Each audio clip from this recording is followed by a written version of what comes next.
Bonsoir à toutes et à tous. Bonsoir. Alors, y a-t-il trop d'impôts en France? Notre système fiscal est-il injuste? Que faire de la fraude fiscale? Faut-il rétablir un impôt sur la fortune? C'est à toutes ces questions que le rendez-vous société de ce soir a tenté de répondre à l'aide d'intervenants et d'intervenantes.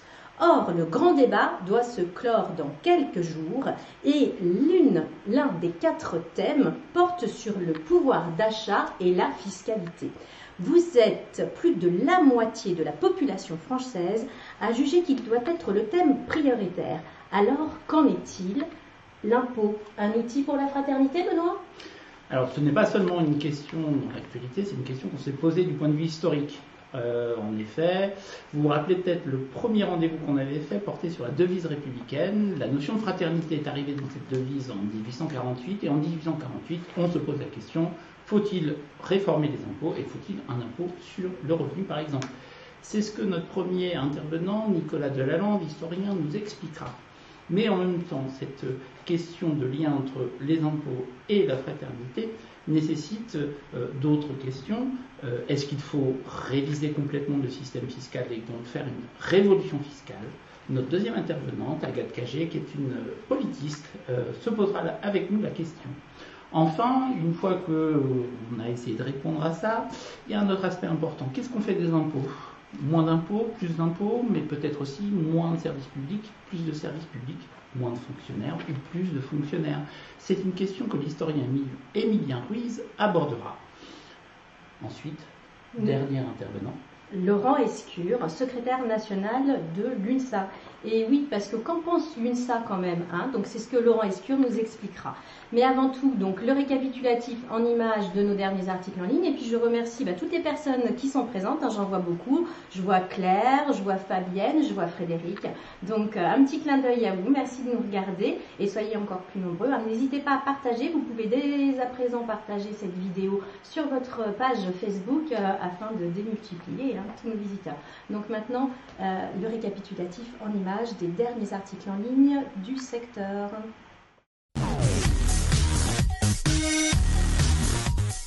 Citoyenneté, solidarité. Agir vite pour empêcher de nouvelles pertes de vie humaine en Méditerranée. Le HCR vient de publier un rapport sur les flux migratoires en Méditerranée pour l'année 2018. L'UNSA Éducation continue et continuera de défendre pied à pied les valeurs de notre République, en particulier la fraternité et la solidarité qui doivent être au cœur du projet d'une Europe démocratique, juste et solidaire. Antisémitisme, ne jamais se résigner. Après 2 années en baisse, le nombre de faits à caractère antisémite a fortement augmenté en 2018. C'est pourquoi notre fédération encourage les militants et militantes à se saisir du nouveau dispositif pour la lutte contre le racisme et l'antisémitisme dans les établissements scolaires.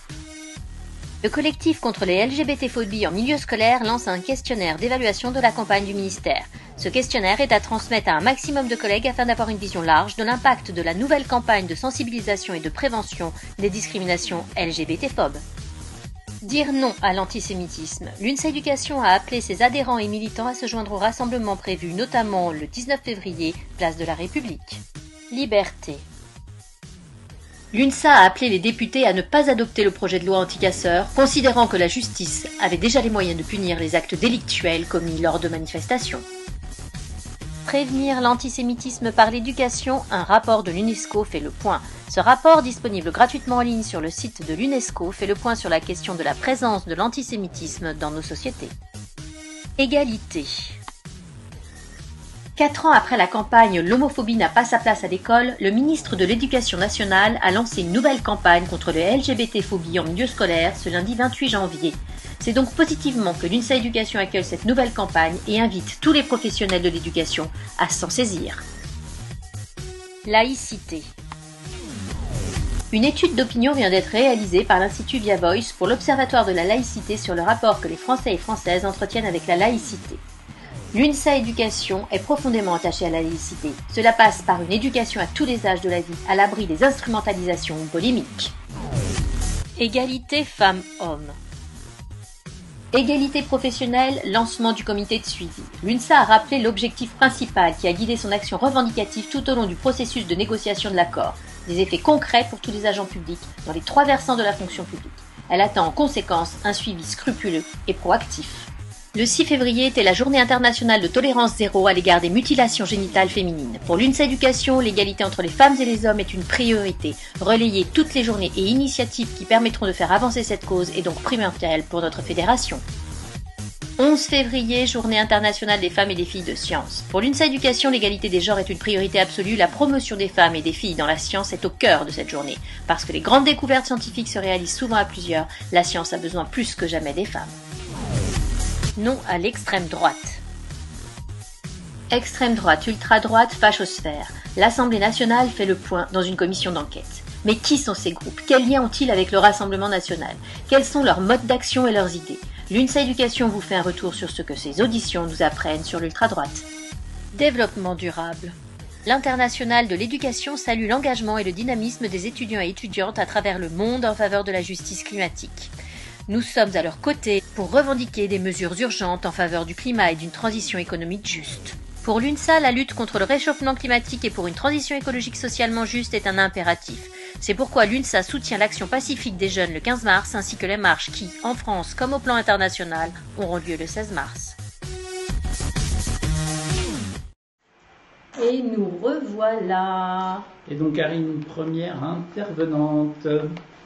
Oui, alors première intervenante, donc Agathe Cagé. Elle est politiste, comme Benoît vous l'a dit. Elle est aussi autrice de Faire tomber les murs entre intellectuels et politiques. Elle vient de publier donc sur un média en ligne, le site AOC, un article qui s'intitule La nécessité de l'impôt. Mais tout de suite, Agathe Cagé. Bonjour Agathe Cagé, bonjour.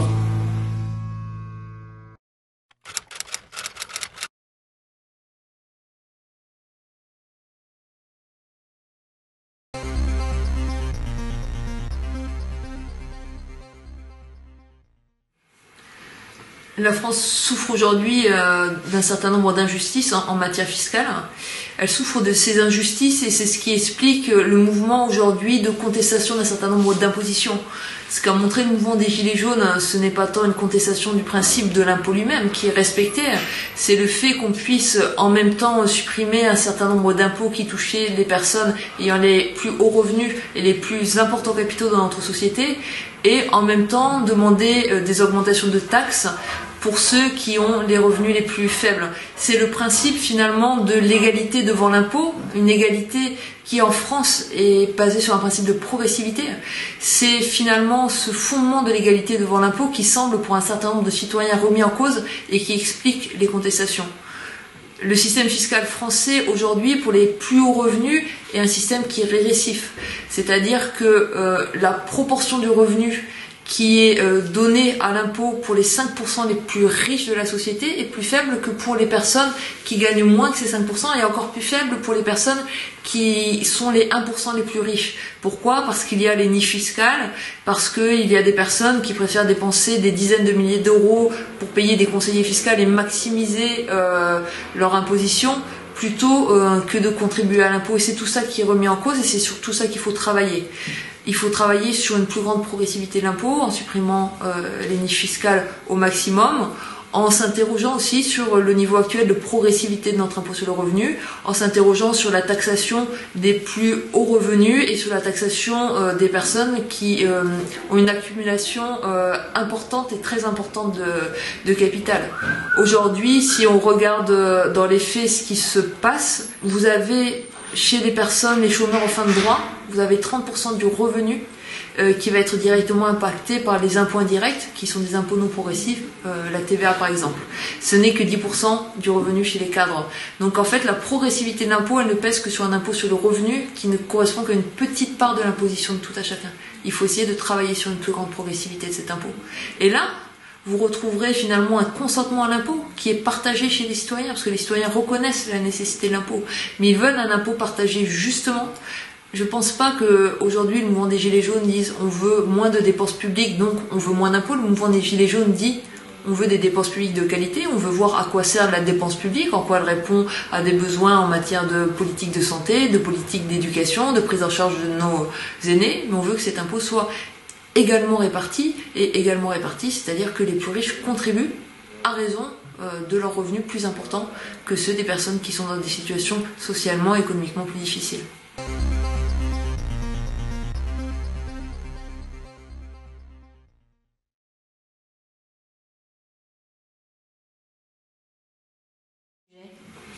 Je pense qu'aujourd'hui, le véritable défi, c'est qu'on ne peut plus se contenter en matière d'impôt de la politique des petits pas. Supprimer un bout de niche fiscale par-ci et puis rajouter un bout de niche fiscale par-là. Il faut qu'on aille vers une démarche qui permette de repenser en profondeur notre système d'imposition, nos impôts, notre impôt sur le revenu, d'autres types d'imposition, les taux, les plafonds, la contribution de chacun. Ça veut dire faire un véritable travail. Ça nécessite d'associer véritablement tous les acteurs, bien sûr les acteurs publics, les acteurs politiques, les acteurs de l'administration, les acteurs syndicaux également parce qu'ils ont un apport important, ils réfléchissent depuis extrêmement longtemps sur l'impôt, à la fois sur l'impôt sur les revenus mais également sur les cotisations sociales qui ont un rôle fondamental dans notre système de protection sociale, et associer également les intellectuels au sens large, en matière académique les économistes qui ont une capacité à simuler quels vont être l'impact des différents types d'imposition sur le revenu des citoyens, leur consommation, l'évolution de leurs revenus à long terme. Donc c'est important, c'est-à-dire qu'ils peuvent nous dire, regardez, vous prenez tel type de décision, regardez l'impact que ça va avoir sur les citoyens sur le long terme, et ça nous permet finalement ces évaluations a priori de prendre des décisions en ayant un éclairage le plus transparent possible. Il faut mobiliser bien sûr les juristes, parce que les juristes vont nous dire ce qu'on peut faire aussi dans le respect du droit et aussi dans le respect de la Constitution. En matière d'imposition, il y a des principes constitutionnels qui sont fondamentaux, le principe de nécessité de l'impôt, le principe de la légalité de l'impôt, de l'égalité devant l'impôt, de consentement à l'impôt. Donc il faut que les juristes aussi se mobilisent. On ne peut pas faire n'importe quoi quand on touche aux impôts. Il faut également que les acteurs du monde associatif qui réfléchissent beaucoup à ce sujet puissent se mobiliser. On a vu l'action conduite par Attac depuis des années. L'imposition, elle se pense au niveau national, elle doit se penser également au niveau européen et au niveau international. On ne peut pas conduire une réforme importante, et c'est une réforme importante qu'il faut conduire en matière fiscale aujourd'hui en France, sans mobiliser l'ensemble des acteurs politiques, administratifs, syndicaux, associatifs, le monde académique, et également mobiliser les citoyens, parce qu'on ne va pas leur présenter sous la forme d'un paquet cadeau surprise un nouveau système fiscal s'ils ne sont pas associés dès le début. Alors ça ne fonctionnera pas, parce que l'impôt, de toute façon, sa qualité est basée sur le consentement citoyen. Merci. Eh bien, merci à Agathe Cagé pour ces éclaircissements. Voilà, le livre dont on vous parlait. Ah oui, il est vert. Il est vert, on ne voit pas. Vert sur fond vert. Alors, faire tomber les murs entre intellectuels et politiques. Et donc oui, pour vous préciser que sur notre chaîne YouTube UNSA Éducation, vous pouvez retrouver donc Agathe Cagé qui a accepté donc notre vendredi lecture, qui est ce rendez-vous que vous pouvez consulter tous les vendredis sur notre chaîne YouTube dans la rubrique Vendredi lecture. Notre prochain intervenant. On va revenir sur l'histoire, les liens entre la France et les impôts. Vous savez qu'en 1789, la Déclaration des droits de l'homme et du citoyen affirme que l'impôt, c'est une contribution indispensable, mais que chacun doit y contribuer à sa juste mesure. Et donc l'historien Nicolas Delalande, qui enseigne à Sciences Po et au Centre d'Histoire de Sciences Po, va nous expliquer les liens entre les deux à partir d'un livre qu'il a écrit il y a quelques années, Les batailles de l'impôt, consentement et résistance, de 1789 à nos jours. Un livre d'histoire, mais très actuel, qu'on vous conseille. Et donc maintenant, Nicolas Delalande. Bonjour Nicolas Delalande. Bonjour.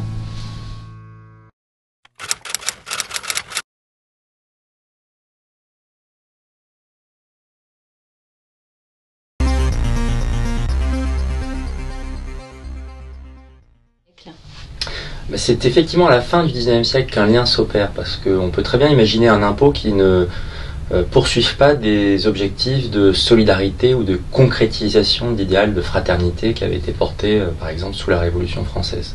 En effet, l'impôt, sa définition première, c'est de subvenir aux besoins collectifs engendrés par les dépenses publiques. Et à l'époque, elles étaient encore assez peu nombreuses. La police, la justice, un peu d'éducation, mais encore assez peu.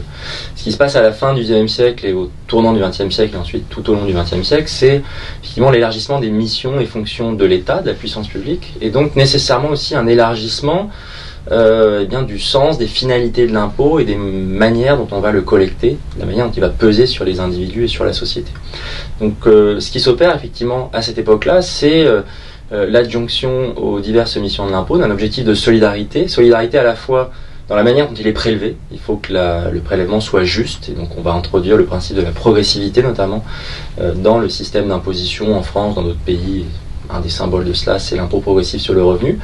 On veut égaliser les sacrifices. Il faut que les personnes les plus aisées contribuent, non pas seulement de manière proportionnelle, mais que le sacrifice qu'elles consentent soit à peu près équitable par rapport à celui que consentent notamment des personnes moins aisées, moins fortunées, les classes populaires, les classes ouvrières.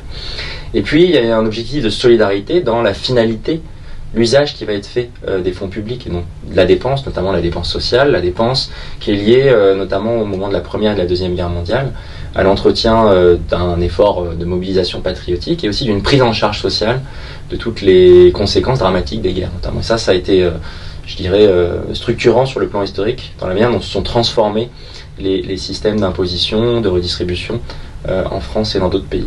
L'objectif de fraternité, donc, il va aussi porter plus largement sur l'idée que la mission de l'État n'est pas seulement d'assurer un ensemble de fonctions minimales, mais de déployer tout un ensemble de services sociaux, de prestations. Et on essaie de trouver le meilleur ajustement entre les sources de financement et l'usage qui en est fait. C'est toute l'histoire et tous les débats qui ne vont cesser en fait de diviser la société française et d'autres au cours du XXe siècle sur la manière de construire cet équilibre entre des ressources en nombre donc croissant et puis l'usage qu'en est fait à travers la dépense publique, la redistribution et l'ensemble des mesures de politique sociale notamment qui vont se développer.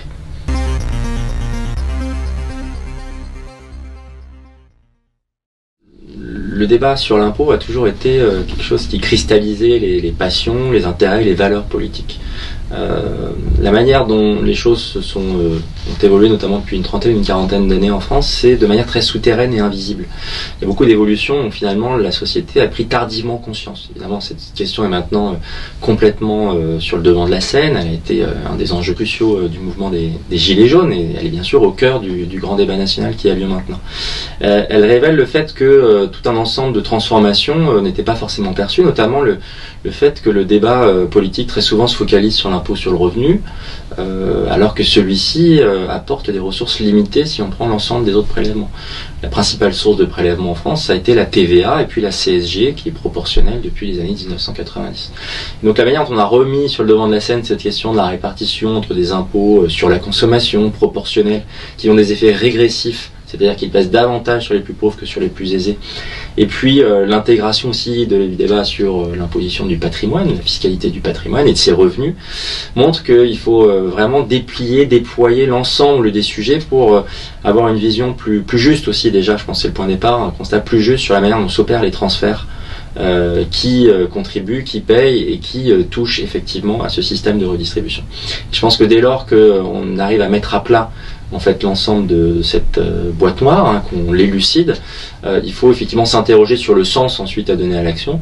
Ce qui a longtemps prévalu au cours du XXe siècle, c'était l'idée que l'impôt était d'autant plus juste qu'il était progressif. Donc, je pense que s'il y a un des objectifs majeurs qui doit être mis en avant, c'est celui-ci parce que en dépit de nombreuses mobilisations, discours, la France s'est très longtemps singularisée par une place relativement modeste en fait de la place des prélèvements progressifs dans l'ensemble des prélèvements obligatoires. Et c'est sans doute un des éléments, à mon avis, qui est tout à fait au centre des débats qui sont devant nous. Et voilà. Et donc maintenant, notre troisième intervenant. Toujours un historien parce qu'on s'est dit qu'il fallait aussi étudier avec vous la question des rapports entre les impôts et à quoi ça sert, c'est-à-dire les services publics, les fonctionnaires. Pour cela, nous avons interrogé un autre historien qui est également enseignant à Sciences Po, comme Nicolas Delalande. Juste avant ça, peut-être Nicolas Delalande qui nous présentera aussi dans un vendredi lecture son nouvel ouvrage qui porte sur l'histoire du mouvement ouvrier, mais ça, vous le verrez dans quelques jours. Revenons à Émilien Ruiz, qui est historien. Il est auteur d'une thèse sur trop de fonctionnaires, ça s'appelle comme ça. Et donc la question, c'est de savoir comment est-ce qu'on compte les fonctionnaires en France, comment est-ce que l'État s'est construit avec l'aide des fonctionnaires. Et on s'est dit que c'était intéressant de lui poser des questions entre les liens fonctionnaires, fonction publique et les impôts. Oui, parce que c'est un sujet qui fâche, ça, un peu, Benoît, quand même. C'est un sujet qui fâche. C'est un sujet où on a souvent beaucoup de choses à dire, mais peut-être pas des choses qui sont basées sur des faits. C'est pour ça qu'avoir un historien ou avoir un expert, c'est toujours intéressant. Et donc, on vous laisse écouter Émilie Ruiz qui va nous expliquer les liens entre impôts et fonction publique. Vite, vite, les réponses, des éclaircissements. Bonjour Émilie Ruiz. Bonjour.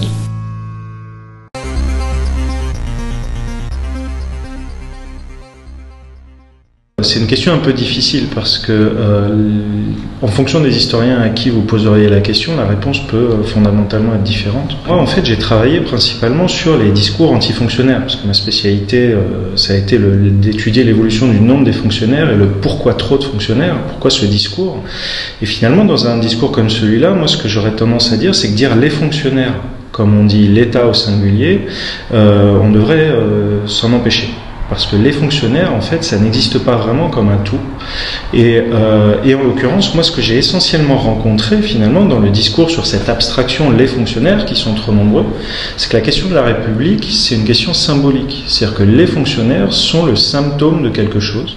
Et donc, en fait, comme ça, dans l'histoire, moi, j'ai étudié du milieu du 19e au milieu du 20e siècle ces discours, ce qu'on constate, c'est que systématiquement, le rapport entre fonctionnaires et République, dans les discours politiques, va être très instrumental. En fait, en réalité, si on est contre la République, les fonctionnaires sont trop républicains. Si on est anti-républicain, ils sont trop monarchistes, bonapartistes, vichysois, etc.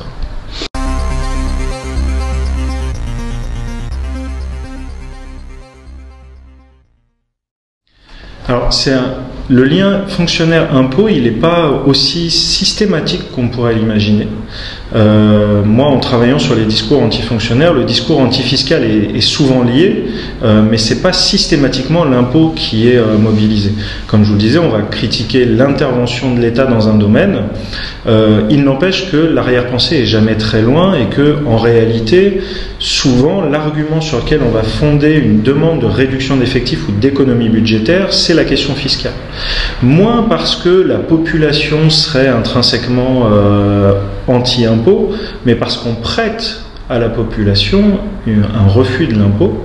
On va jouer politiquement sur ce refus de l'impôt en disant mais si vous voulez payer moins d'impôts, il faut faire des économies. Et c'est plus là qu'on va rencontrer en réalité ce lien avec les fonctionnaires. Le parallèle avec les périodes récentes est assez intéressant puisqu'on a eu la réduction d'un fonctionnaire sur deux sous Sarkozy, les rapports des inspections des finances, de l'administration et la troisième m'échappe de trois grandes inspections d'État en 2012 explique qu'on a à peu près supprimé 98 000 postes et non pas 150 000 comme c'est souvent répété. On a été au bout de la désorganisation des services, on ne peut pas aller plus loin. Immédiatement après, les anciens membres du gouvernement désormais dans l'opposition, comme Valérie Pécresse par exemple, commence tout de suite à expliquer, certes, on ne peut peut-être plus continuer dans l'État, mais il faut passer à la fonction publique territoriale. Et en l'occurrence, aujourd'hui, d'ailleurs, les élections présidentielles qui se sont jouées en 2017 se sont jouées sur une affirmation de nécessité de réduction d'effectifs. Et aujourd'hui, le gouvernement en place affirme devoir réduire les effectifs non pas seulement de l'État, mais aussi de la territoriale en incitant les collectivités à réduire leurs effectifs.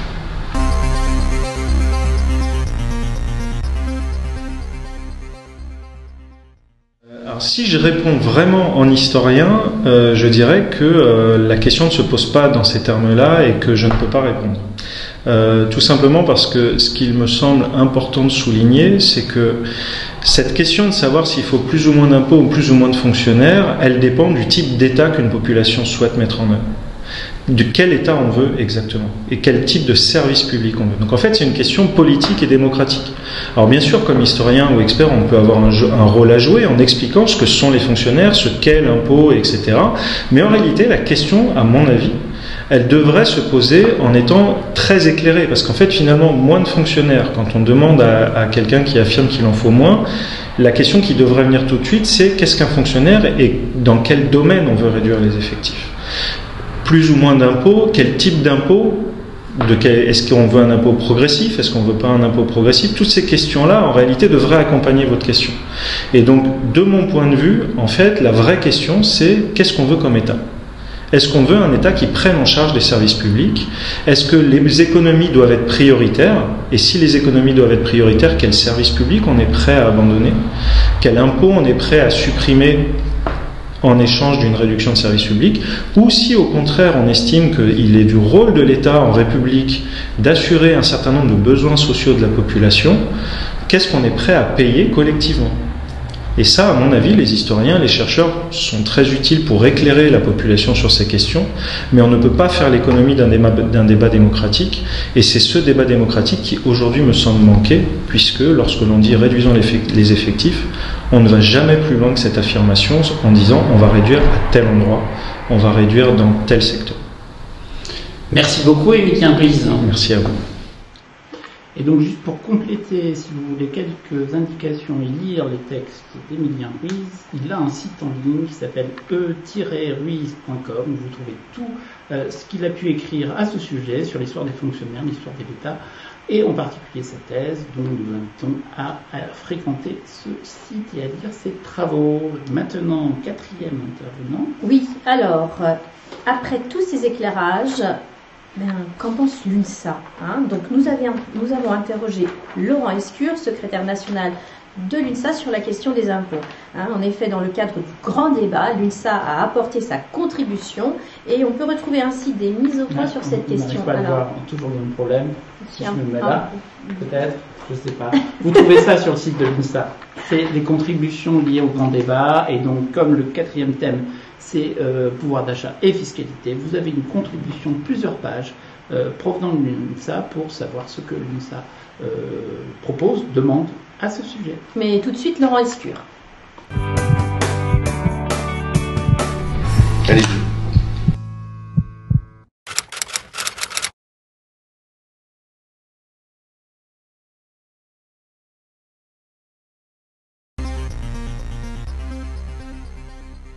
Alors d'abord à l'UNSA, on considère que l'impôt, c'est quelque chose d'incontournable. Évidemment, c'est mieux si les citoyens consentent à l'impôt, mais c'est pour nous quelque chose d'utile, parce que c'est ce qui organise la solidarité publique, la solidarité globale, c'est ce qui finance les services publics, c'est ce qu'on appelle la dépense publique. Pour dépenser l'argent public, il faut le collecter. Et pour le collecter, le seul système qu'on ait trouvé, déjà c'était présent dans la Déclaration des droits de l'homme de 1789, c'est l'impôt. Il faut que cet impôt pour nous soit juste, il faut qu'il soit progressif, et il faut que chacun ait le sentiment de payer sa juste part. Et ce qu'on voit dans la crise actuelle, c'est sans doute qu'on a un problème d'équilibre de l'impôt entre les différentes catégories de la population.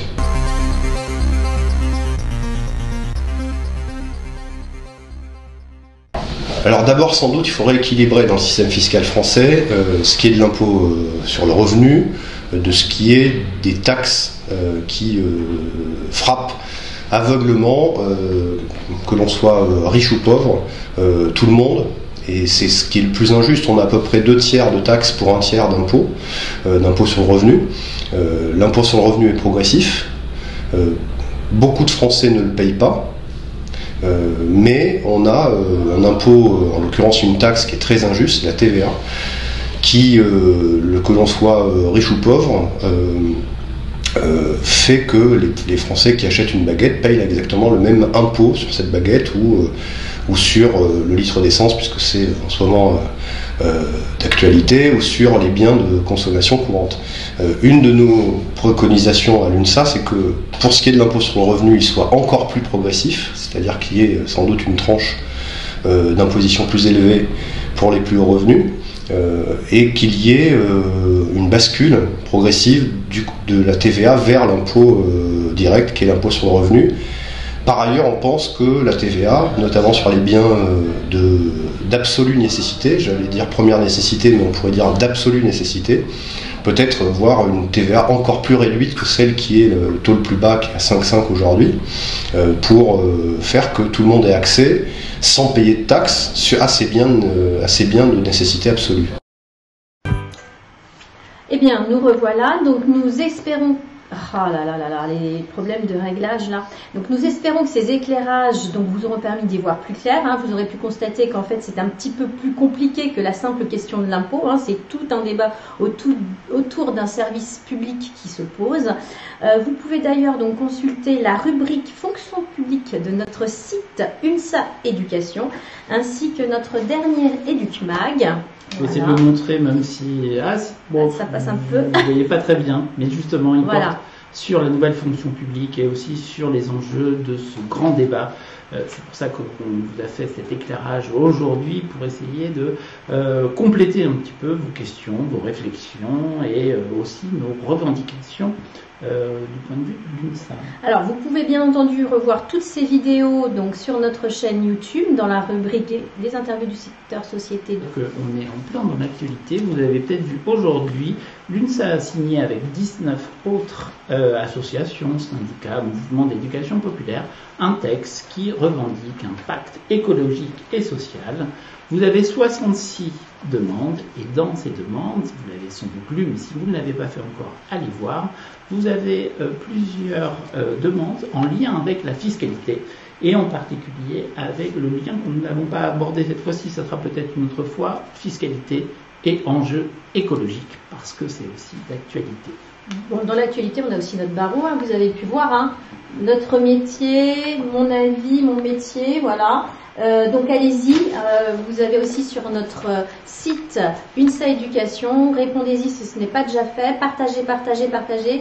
Plus on sera nombreux à y répondre, plus la valeur de ces résultats et de ces constats pourront nous apporter du grain à moudre, justement aussi pour toutes nos revendications qui sont en fait les vôtres.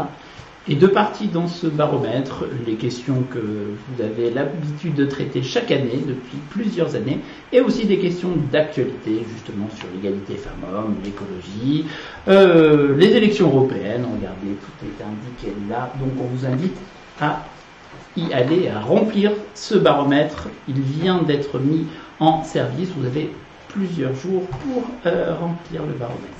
Et merci de votre participation. Donc, nous espérons que ces interviews, que ces éclairages, en tout cas historiques, mais aussi d'actualité, vous auront permis d'y voir un petit peu plus clair. Donc, n'oubliez pas toujours de partager cette vidéo, de partager également toutes les interviews qui sont sur la chaîne YouTube UNSA Éducation. On remercie les personnes qui ont accepté de répondre à nos questions. Merci à Emilia Ruiz, Nicolas Delalangue, Agathe Cagé et à Laurent Escure d'avoir accepté de répondre à nos questions, mais également nos vendredis lectures que vous pouvez retrouver aussi sur la chaîne YouTube. Et puis, prochain rendez-vous. Prochain rendez-vous société, bien ça sera le 25 mars et vous avez sans doute vu que nous n'étions que deux. Notre troisième comparse habituelle, qui est Karine Autissier, n'était pas présente aujourd'hui. Elle sera présente le 25 mars. Rassurez-vous. Elle sera là, elle sera bien là. Nous serons au complet le 25 mars. Là, ou alors on la laissera toute seule. On la laissera peut-être toute seule. Non, vous nous verrez le 25 mars pour ce rendez-vous société. Mais de quoi va-t-on parler le 25 mars, Karine? Mais oui, de quoi allons-nous parler, Benoît? On va à nouveau décliner l'histoire de la fraternité, des liens de la fraternité avec l'actualité. Fin mars, vous avez une semaine importante pour tous les écoliers de France, c'est la semaine de lutte contre le racisme et l'antisémitisme, et on s'est dit que c'était le bon moment de voir un peu quelles pouvaient être les relations entre cette notion de fraternité et puis comment est-ce que la fraternité peut permettre de lutter contre le racisme, l'antisémitisme et toutes les formes de xénophobie, de rejet. Mais encore un sujet qui s'annonce passionnant, non? Qu'en pensez-vous? Encore un sujet passionnant. En tout cas, nous qui nous passionnent et qui nous a passionnés, et nous sommes très heureux de pouvoir les partager avec vous. Et nous vous disons à très très bientôt. N'oubliez pas, barreau, mon métier, mon avis. C'est pas facile non plus. Mon métier, mon avis. On attend vos réponses en tout cas. L'égalité femmes-hommes, l'écologie. Voilà. Et puis les élections européennes, on parlera peut-être d'ailleurs bientôt d'élections européennes. Il y a un autre rendez-vous, Karine, que tu ne dois pas oublier le 8 mars, dans quelques jours. Le rendez-vous du 8 mars, oui, c'est vendredi et nous avons des intervenantes aussi pour ce 8 mars. Hein. Donc, on fait un rendez-vous société spécial? Alors, c'est pas un rendez-vous société spécial, mais ça va être une vidéo rien que pour le 8 mars, à l'occasion du 8 mars justement. Donc n'hésitez pas à la partager. Nous avons eu beaucoup d'intervenants et d'intervenantes sur ce sujet-là. Vous pouvez d'ailleurs les retrouver. Il y en aura d'autres, des intervenantes surprises hein, qui sont beaucoup dans l'actualité en ce moment et qui ont répondu à nos questions. Donc ne les manquez pas. Donc rendez-vous vendredi. Déjà mars. Oui, puis il y aura le vendredi lecture. Oh, mais on n'arrête pas, on n'arrête pas. Il n'y a que des rendez-vous. Mais... Je repars en vacances quand même. Allez, au revoir. À bientôt, au 25 mars. Merci.